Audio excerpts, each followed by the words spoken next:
Hi friends, welcome back. I'm Elizabeth.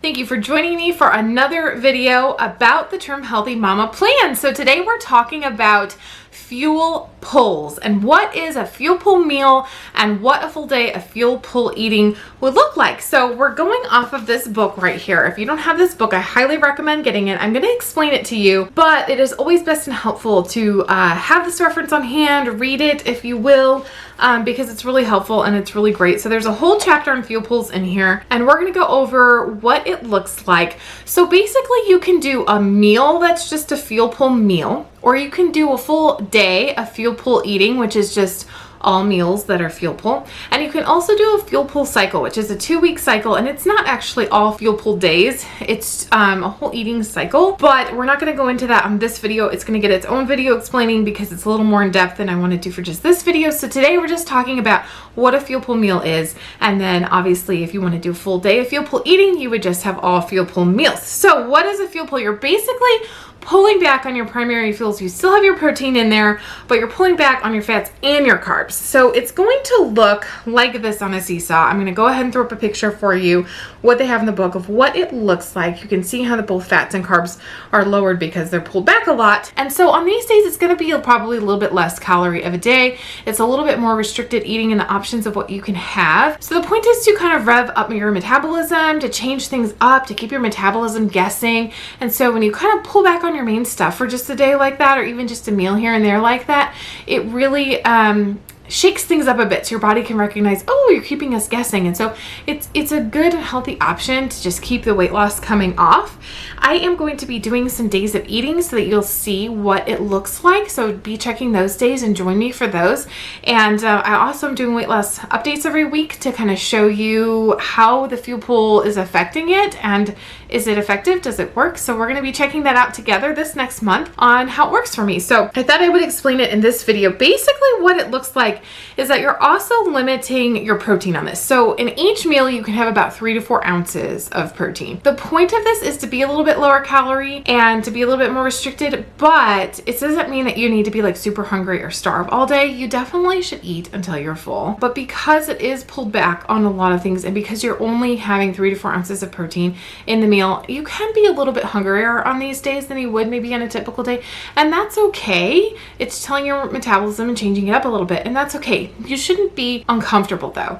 Definitely when I eat this way, I notice like, you know, I go my 3 hours and oh, I'm hungry again, but I can get full from what I'm eating. So it's not a starvation day by any means. It's not a fasting day either. It's just a lesser kind of calorie day. I don't feel super proficient at it yet, so I personally am choosing not to exercise on the days that I do this. I just do this kind of way of eating for a full day on the days where I wasn't planning to go exercise anyway. I'm only exercising every other day right now, and so that helps me. I just don't want to mess up this way of eating if I go exercise and find that I'm way too hungry, and then I end up getting off of this kind of way of eating because I was too hungry. And so I'm just making sure that I kind of get both in. I can still get my exercise in, and I can still get my fuel pull days in successfully, but I'm just not mixing them on the same day, if that makes sense. I might change it in the future, but that's kind of where I'm at right now. So let's just jump in. Basically what a fuel pull meal would look like is, an example they have in the book is stir-fried veggies with slices of lean chicken breast, only 3 to 4 ounces, and tossed in like a sweet and spicy Asian sauce, obviously maybe like a homemade one, not the really fatty store-bought high-calorie ones. So, and then you would get some of the Not Naughty noodles. They have their own brand. That's why they're called Not Naughty noodles. They're like the shirataki noodles. I think they smell like dirty fish, and I don't like them at all. I think they're nasty. They're a weird texture in my mouth, so I personally would not choose that meal. I have done this on fuel pull days before and was barely able to choke it down. So now I've learned, okay, I've got to do this like my way, what I can stand eating. So I don't do that anymore. That was like a few years ago. I don't do that anymore. Yeah, as long as you're sticking within your 3 or 4 ounces of the protein, you can have a lot of different vegetables, and vegetables are neutral, which is cool. So basically, like for breakfast, you could have an egg white scramble. So you could put a bunch of different veggies in it with the egg whites, and you could have like a big egg white omelet type of thing, but you just wouldn't put in there the egg yolks. One really awesome recipe that I think you should have every single time that you have a fuel pull is the fat stripping frappa. It is a fuel pull. It feels like a big, thick, frothy milkshake, but it's not. It's a fuel pull. It'll help help keep you full. So if you're ever like on a fuel pull day and you're like dying, make sure you have the ingredients. That it's super easy. I get their protein powder, I get their sweet blend. However, you can use any kind of like stevia sweetened erythritol, xylitol, whatever you find at the store. There's different brands that are easy to buy. And it's just that it's cocoa powder, what else? Almond milk. It's super easy and it makes an amazing drink, just ice, you know, and it's amazing. So that's also a fuel pull. Basically, what you do to build your meal is you choose your protein. You can choose integral collagen, just gelatin, or whey protein powder as well. Just 3 to 4 ounces. You want to reduce your caloric load as much as possible. Add minimal fat, roughly only 1 teaspoon of fat in the meal, which is the same as the e-meals because you're trying to be in neutral territory, so you don't want to lean too far either way. And so you can do coconut or MCT oil. They're the preferred ones because they rev up your metabolism. And that's kind of the whole point of this day, is to get your metabolism going crazy.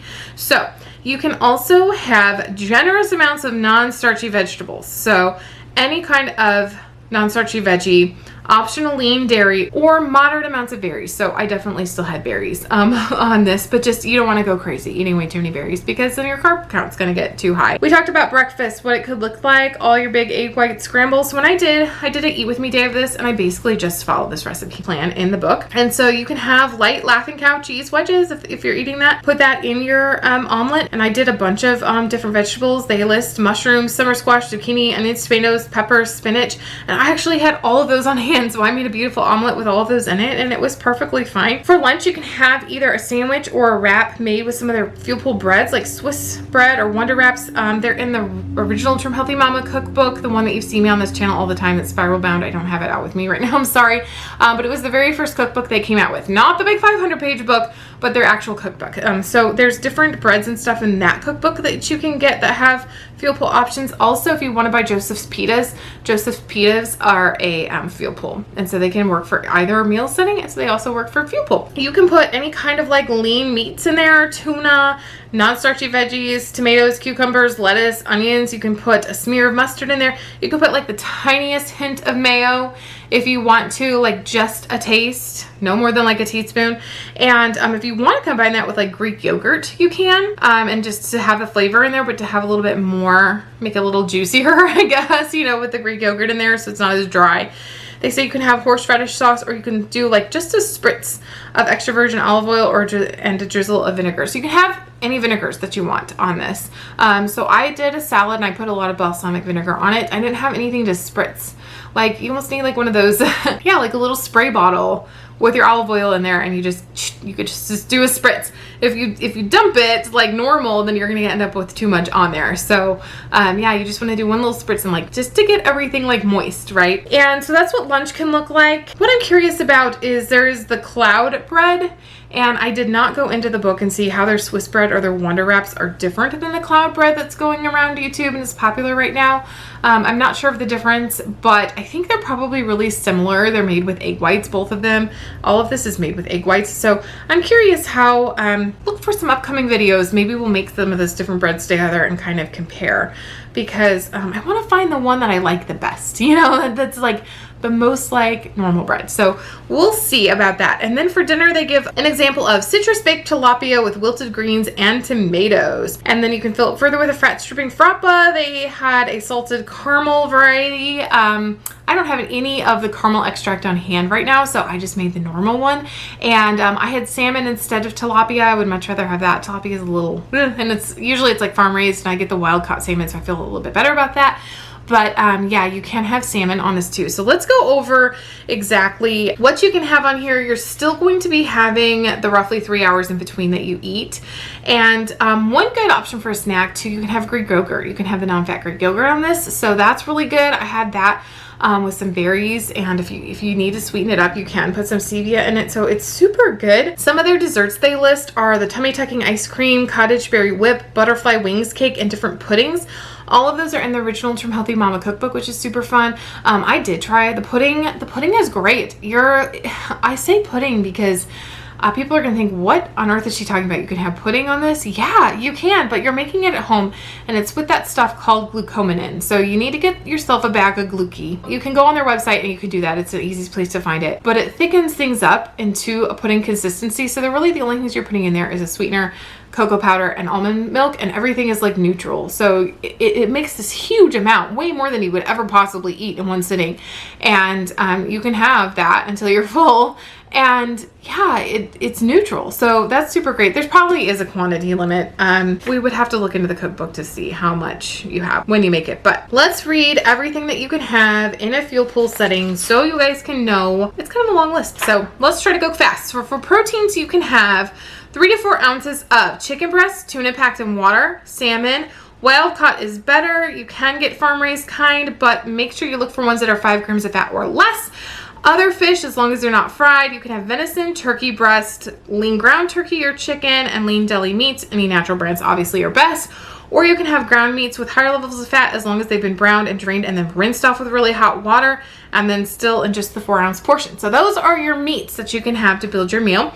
You can also have egg whites, both from just the normal actual eggs, separating them from the yolks, or from just like egg beaters, or just the, the stuff in the carton. That's what I get because, let's face it, I'm lazy. Leave whole eggs to the S setting. Fuel pool friendly dairy. It's similar to the E guidelines for an e-meal. 0% Greek yogurt, 1% cottage cheese, low fat ricotta cheese, some skim mozzarella cheese, but only in garnish amounts. Reduced fat hard cheeses, but only garnish amounts. Or you can have the light Laughing Cow cheese. Wedges. Just one.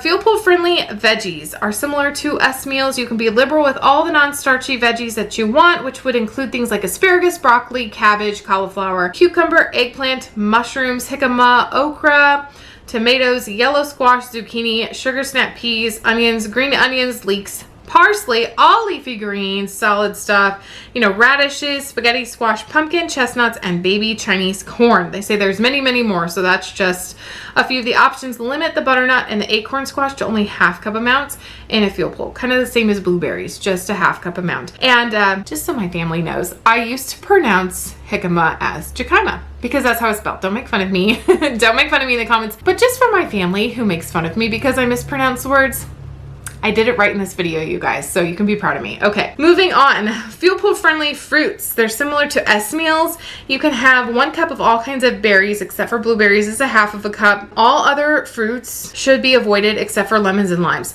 So on these days, you're not gonna have a whole lot of fruit, obviously, just the berries. You don't always have to have a full cup either. 1/4 of a cup to half of a cup of berries are just fine so that you don't push your carb limits too high. So if you don't find that you need such a huge serving, definitely pull back on it. It's okay.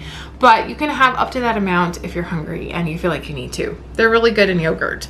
Or you can make like a smoothie with it too. Just almond milk and berries and protein powder, not a bad idea. So fuel pool greens and beans, you can have slightly more of those than in an S meal because the fat's not a player in these meals. So 2 light wasa rye crackers or Revita crackers, sorry if I'm mispronouncing any of that. Up to a 1/4 cup of beans or oats are fine in a fuel pool setting. Fuel pool friendly oils are similar to E's, only 1 teaspoon of oil, except if you're going to do MCT oil, you can have 2 teaspoons. Next, fuel pool friendly nuts. You can limit all nuts only to about a garnish only, or 1 teaspoon of nut butters. That's all you get.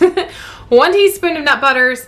If you need to do a little garnish of shaving of nuts, you can, but it's not going to be a staple during these meals. Also, we have fuel pool friendly condiments, which are similar to e-meals. You can have mustard, horseradish sauce, hot sauce if it's prepared without sugar, low-fat dressings, homemade or store-bought, mayo up to 1 teaspoon or just a little smear of it, soy sauce, tamari, Bragg's liquid aminos or coconut aminos you can have, all vinegars you can have. Balsamic was pretty good on my salad. All spices prepared without sugar or needless fillers, and unsweetened cocoa powder. So all of those are neutral, which is super awesome. Fuel pool friendly, healthy specialty items. So they consider their specialty items the things that they sell in their store, and you don't have to do this plan with those things. And you can also find these things like other places than just their store. But a lot of people like to buy from their store because it just makes it like super easy. So here's like the specialty items of what you can do in a fuel pool setting if you want to. You can get their whey protein powder, integral collagen, just gelatin, the glucosamine or glucose, plant-approved sweeteners, Trim Healthy Mama baking blend. That's really fun that you can get the baking blend and do stuff with it in this setting. Pressed peanut flour, that's also neutral, which is really cool. Not naughty noodles or not naughty rice, unsweetened nut milk such as almond, cashew, or flaxseed. Not canned coconut milk. It's not fuel pool friendly unless you get a small amount of the light variety. Do not get full fat canned coconut milk. So not a fuel pool. Fuel pool friendly personal choice items that some moms might like to use and then other ones may not, which is totally cool. Joseph's low carb pita or lavash bread, low carb tortillas, fat free ready whip, don't overdo it. Make sure there's not sugars or high fructose corn syrup in it.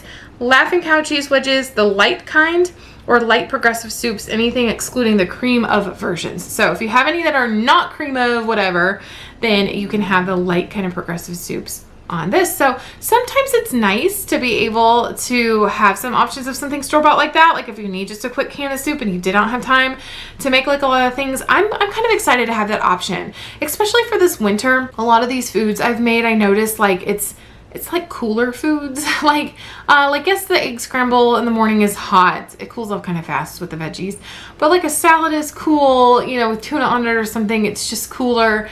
To have a nice warm soup for the winter time, especially if you live somewhere cold, is really, really nice, especially if you just need like a fast lunch or something. So progressive soups on there, pretty awesome. That is everything that you can have on a fuel pool. That's what it looks like. If you want to know what a full day of eating with it is like, I have a video out on the channel or coming out soon. I'm not totally sure, but it'll be out and you can check out what a full day of eating looks like. I hope that helps you guys. It's super exciting. I'm really excited to start using these full pool days to kind of kickstart the weight loss and get it to just keep coming off regularly. That is my secret weapon I'm hoping for. And I might have to combine that with some fuel pool cycles, which are like longer 2-week cycles of eating, but not fuel pool every day. It's just a whole cycle of how you combine your meals. So we're going to be going over that in an upcoming video pretty soon, so you can know what that whole cycle looks like. And then I will also be featuring that on Eat With Me days as well. And probably those shopping days will be modified too. I'll have to modify my groceries for that week as well. So that'll be something different. Those are some of the up and coming things on my video. I hope this helped you guys. Thanks so much for watching. If you're doing Trim Healthy Mama as well, let me know if you found this video from these kind of how-tos. Let me know. Are they helpful? Are you liking them? I love to hear from you guys. And I will see you in the next video. Thanks so much. Take care. Bye-bye. Start to sail along these ocean waves. Nobody knows how to find us. It's turning out to be a perfect day. I just wanna leave our normal lives behind us. So